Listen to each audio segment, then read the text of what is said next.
de Paul à Tite, chapitre 2. Paul va parler de la sobriété pour les hommes et pour les femmes. Il demande à Tite d'exhorter les personnes âgées, hommes et femmes, à la sobriété. Quand il parle aux hommes, on se dit que peut-être il parle du fait de se contenter de ce qu'on a, mais quand il parle des femmes, on comprend qu'il parle vraiment d'alcool. Donc c'est une première exhortation. On parle peut-être pas assez de ça. C'était un vrai problème déjà à l'époque, et c'est un problème encore aujourd'hui. Je le vois avec nos jeunes et nos jeunes adultes.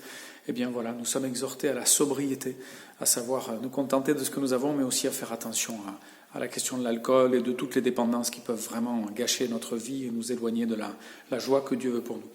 Il y a une phrase qui est étonnante aussi dans ce chapitre, c'est que Paul nous demande d'avoir un bon comportement afin que nos adversaires soient honteux parce qu'ils n'auront rien de mal à dire sur nous. Je trouve ça extraordinaire et j'espère que vous serez motivés par cette envie et par cette idée, voilà, que Dieu nous pousse à agir pour que les adversaires aient rien de honteux à dire sur nous. Ensuite, cette phrase à la fin du chapitre qui dit que la grâce est la source du salut et qu'elle nous enseigne à renoncer à un mode de vie impie, à la convoitise.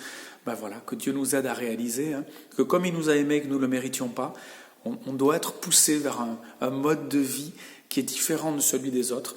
On refuse la méchanceté, on refuse la triche, on refuse la malhonnêteté et on veut vraiment se diriger vers la lumière de Dieu. Et Paul demande à Tite d'enseigner ça avec autorité et d'adresser des reproches s'il le faut. Donc voilà, soyez bénis, soyez encouragés et que Dieu puisse nous pousser vers le bien pour que personne puisse dire du mal de nous. Bonne journée.